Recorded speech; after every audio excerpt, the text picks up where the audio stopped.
एक छोटे से गांव में मोहन नाम का एक किसान रहता था। मोहन बहुत मेहनती था और अपनी पत्नी और 2 बच्चों के साथ खुशी खुशी अपना जीवन बिता रहा था। उसके पास एक छोटा सा खेत था जहां वह दिन रात मेहनत करता था। मोहन का जीवन सीधा साधा था, लेकिन एक समस्या हमेशा उसे परेशान करती थी। उसके खेत के पास एक पुराना पेड़ था जिसे गांव वाले भूतिया मानते थे।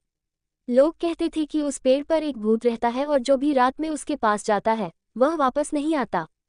मोहन इन कहानियों पर विश्वास नहीं करता था। उसका मानना था कि ये सब पुराने जमाने की अफवाहें हैं जो लोगों को डराने के लिए फैलाई जाती हैं।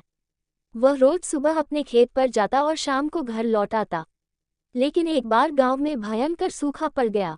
महीनों तक बारिश नहीं हुई और मोहन की फसलें सूखने लगीं। उसके पास इतना भी पैसा नहीं था कि वह अपने परिवार का पेट भर सके। एक दिन मोहन अपने खेत में बैठा सोच रहा था कि अब क्या किया जाए। तभी एक बूढ़े आदमी ने उसे सुझाव दिया कि अगर वह पुराने पेड़ के पास जाकर प्रार्थना करे तो शायद उसे कोई रास्ता मिल जाए।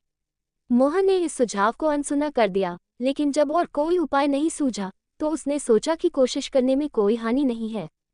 उस रात मोहन अपने खेत के पास के उस पुराने पेड़ की ओर गया। रात अंधेरी थी और गांव के बाकी लोग सो चुके थे। मोहन के पास केवल एक लालटेन थी।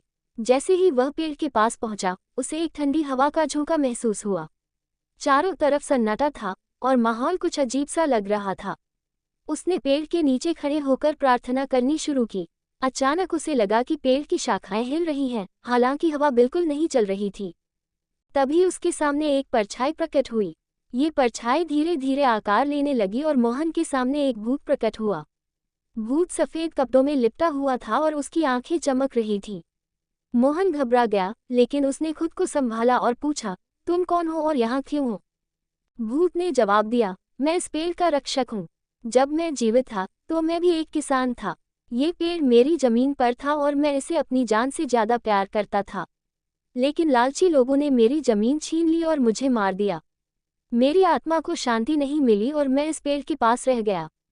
मोहन ने भूत से कहा, मैं तुम्हारी कहानी समझ सकता हूँ, लेकिन मैं यहाँ सिर्फ इसलिए आया हूँ क्योंकि मेरी फसलें सूख रही हैं और मेरे पास खाने के लिए कुछ नहीं है। क्या तुम मेरी मदद कर सकते हो?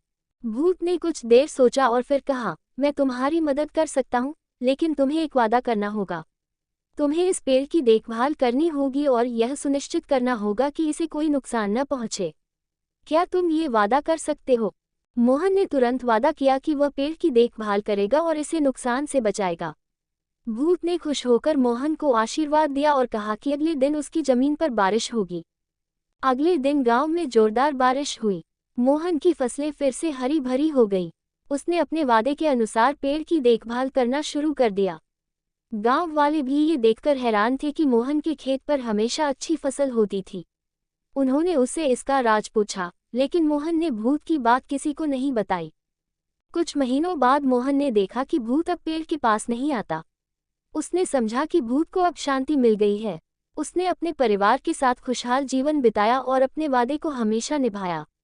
ये कहानी यह सिखाती है कि अगर हम प्रकृति का सम्मान करें और अपने वादे निभाएं, तो हमारी हर समस्या का समाधान हो सकता है।